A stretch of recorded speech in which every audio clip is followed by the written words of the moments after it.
A tale of love, distance, and the complexities of relationships unfurls. The setting is a serene mountain retreat in Hawaii.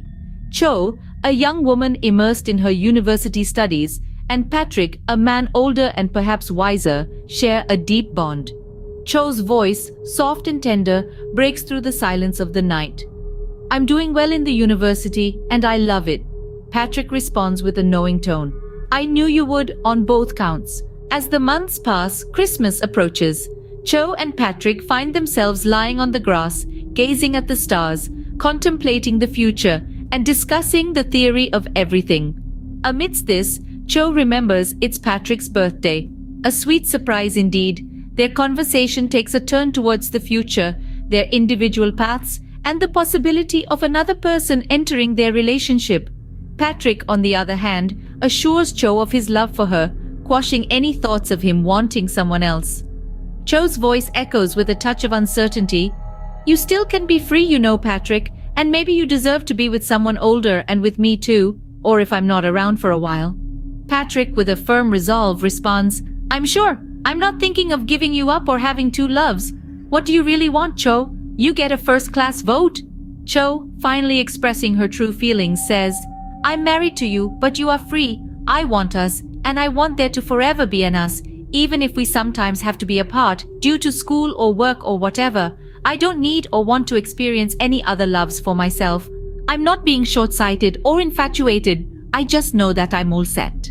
Their dialogue ends with a promise of love and a sense of tranquility.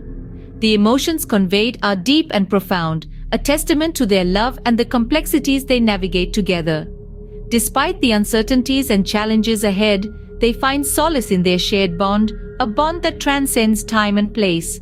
Their story shows us that love, in all its forms, can be messy, complicated, and beautiful all at once. Patrick and his girlfriend Cho are enjoying their mountain retreat near Fort Shafter, Oahu. Patrick reflects on surviving the war and senses that something is about to change. It's his 24th birthday, and Cho will turn 19 soon. Patrick plans to support her through college as they both enroll in graduate school.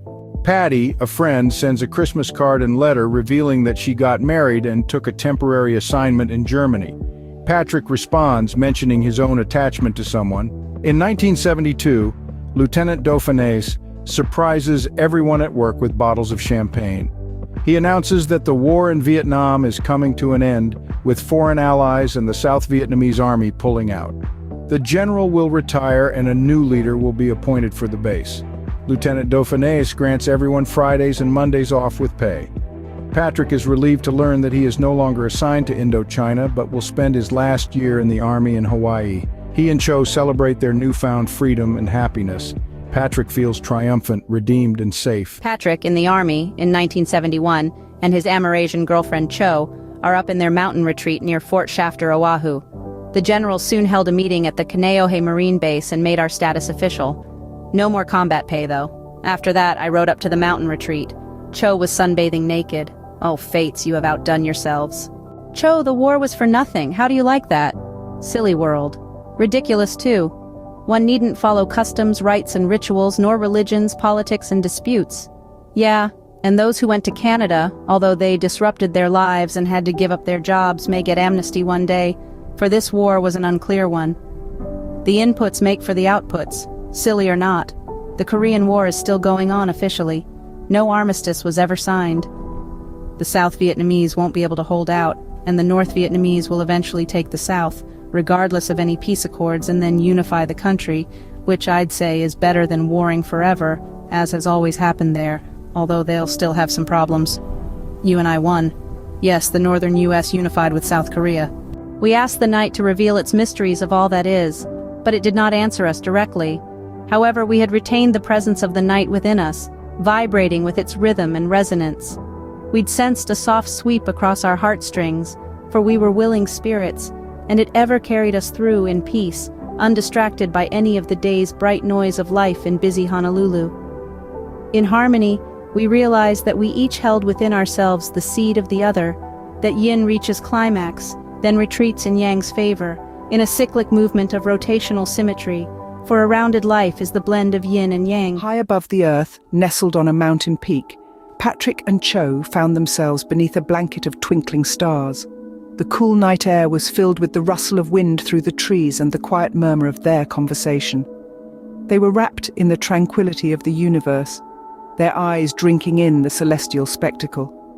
In the shared silence, Patrick's finger traced an arc towards a glowing red light. He asked Cho a question as old as mankind itself. "Do you think there are any people living around those lights?" Cho, her eyes sparkling with laughter, pointed at the same light and confidently declared, "Yes, for sure." Patrick, ever the skeptic, disagreed, believing it to be a red giant star, long past its prime. But the universe has a way of humbling us, and to Patrick's surprise, Cho's conviction stemmed from the fact that their star was in fact an airplane full of people. They lay on the grass, their bodies anchored to the earth, yet their spirits soaring towards the infinite expanse of the night sky. They spoke of gravity and the expansion of space, their words weaving intricate patterns in the air as they explored the mysteries of the universe together. The night sky was their canvas, filled with a dazzling array of sapphires, emeralds, and diamonds, each a star, emitting photons that had travelled millions of light years to reach their eyes. They watched as 747S touched down and took off from the coral reef runway, their movements silent and graceful against the backdrop of the Pacific. As the conversation wandered, Patrick asked Cho another timeless question. Did everything come from nothing or something? Cho, ever the philosopher, likened the answer to two locked boxes, each holding the other's key. She proposed that the ultimate answer lay outside of the boxes and that they needed to think beyond normal reasoning, to seek unusual logic. She believed that, while they might get lucky and guess the answer, they also had to create their own meaning in life. Her hypothesis was that form in motion came out of the formless timeless, since all options would have been open then, except for non-existence, which is not possible, for we are here. In the grand scheme of the universe, Patrick and Cho were but two souls on a mountain, their conversation a mere whisper against the cosmos. But in that moment, under the starlit sky, they found a shared understanding, a connection that transcended the physical world. Their story is a testament to the power of dialogue, the beauty of curiosity, and the timeless allure of the universe's mysteries. It demonstrates that while we may seek answers to the profound questions of existence, it is the journey of discovery, the shared experiences, and the meanings we create that truly define our place in the cosmos.